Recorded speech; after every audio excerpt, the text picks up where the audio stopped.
반갑습니다.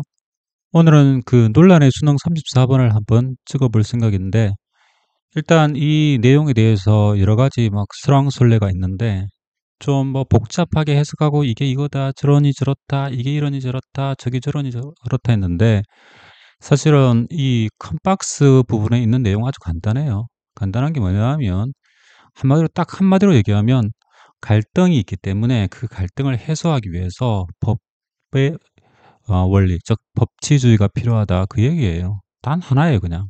별로 어려운 얘기 없어. 그냥 그 얘기예요. 그다음에 이 마지막 문제가 뭐냐 하면 이런 거지.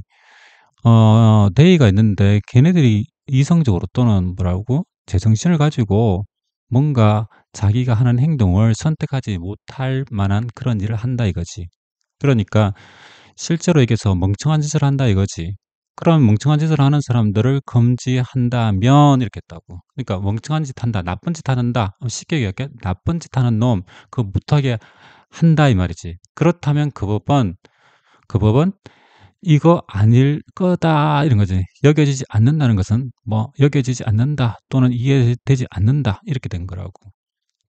이해했어요? 그러니까 단순한 얘기야. 그리고 지금 이 부분에 대해서 그 인터넷에 나오는 그 뭐 선생님들 그 해석하는 걸 보면 단순한데 그것마저도 이상하게 해석하는 분들이 계시더라고. 그래서 물론 제가 이해는 돼. 왜냐하면 이 문장 구조가 좀 딱 읽으면 눈에 딱 들어오진 않거든. 그런데 원래 뜻이 어떤 뜻이라고? 단순하게 "멍청한 짓 하는 놈 그거 하지 마." 게 하는 법이 있다 이거지. 그러면 그 법이 cannot 이렇게 되는 거라고. 그래서 지금 논란이 된 게 뭐냐 하면 결국엔 1 번과 3 번인데 어떤 분들은 이렇게 얘기하더라고. confine의 의미와 그다음에 여기 restrain의 의미가 서로 다른 것이고, 그리고 얘기를 들어보는데 도저히 선생님 입장에서 이해가 안 되더라고. 어쨌든 confine가 restrain의 뜻은 아니야. 이 문제의 핵심은 뭐냐 하면 여기 있는 거야. liberty하고 freedom의 문제라고. liberty와 freedom의 문제. 지금 liberty와 freedom은 실제로 많이 써. 그래서 어떤 사람들이 정치적으로 인제 미국에서 얘기할 때 항상 쓰는 말이 뭐냐 하면 이거거든. "For our liberty and freedom." 이렇게 한단 말이야. "For our liberty and freedom." 이렇게 항상 liberty랑 freedom을 같이 써. 알겠죠? 지금 liberty가 나오고 freedom이 나왔지. 이걸 같이 쓴다고. 다시 본문으로 가보자. 이 liberty라는 거 왜 이걸 두 개를 같이 쓰느냐 하면 미국 사람들이 보통 뭐 정치적인 어떤 언사를 할 때 자신이 뭐 "For our liberty and freedom을 위해서 뭐 어떻게 해야 된다. 우리 헌법은 수정 헌법은 뭐 이거를 위한 거다." 뭐 이런 식으로 얘기하는 경우가 많이 있거든. 이때 liberty가 뭐냐 하면 정치적 자유야. 흔히 말해서 그 프랑스 혁명처럼 정치적 자유라고. 정치적 자유. 그다음에 이렇게 freedom이라는 건 뭐냐 하면 그냥 우리 행동의 자유야, 행동의 자유. 근데 이 본문에 나오는 내용은 정치적 자유를 얘기하는 게 아니라 어떤 미친 짓을 하면 그놈을 못하게 한다. 이거는 뭐냐 하면 liberty가 아니고 freedom이라고.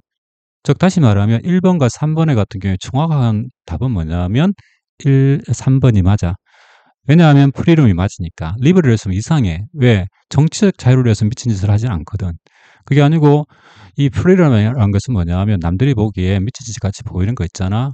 그런데 그 사람은 그게 옳다고 생각하잖아. 그러면 그것에 대해서 자유를 주는 것이라고. 따라서 답은 3 번이 맞아. 몇 퍼센트? 100% 맞아. 3 번이.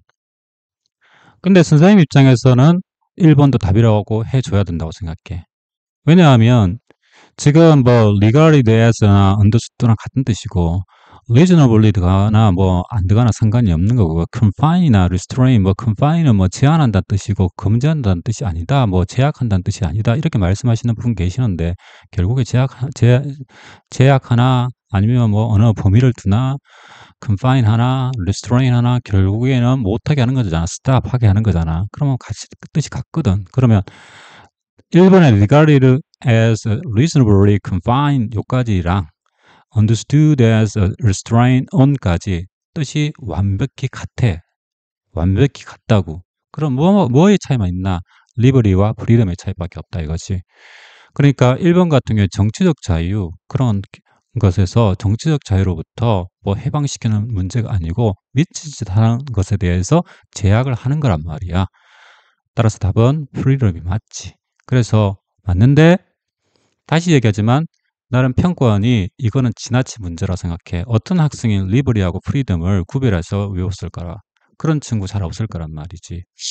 그러니까 선생님들 중에서도 리버리하고 프리덤 모르는 선생님도 계셔. 그냥 리버리도 자유고 프리덤도 자유라고 알고 계시는 선생님도 굉장히 많을 거라고. 그래서 지금 해설 강의하는 것도 틀리게 강의하시는 분들이 굉장히 많을 거라고. 논란을 총결한다. 답은 3번이고 이유는 뭐냐면 리버리와 프리덤의 차이 때문에 그렇다. 또 거기에 대해서 평가원에 대해서 조금 아쉬운 점은 뭐냐? 답은 1번, 3번 다 맞게 해줘야 된다고 생각한다. 왜냐하면 지금 고등학교 3학년 수준에서 리버리랑 프리덤을 구별할 수 있는 능력이 있는 친구가 과연 있을까? 있을 수도 있지. 미국에 살았거나 뭐 이렇게 살았으면 몰라도 실제로 1번, 3번 둘 다 맞다고 해줘야 된다. 알겠죠? 여기까지.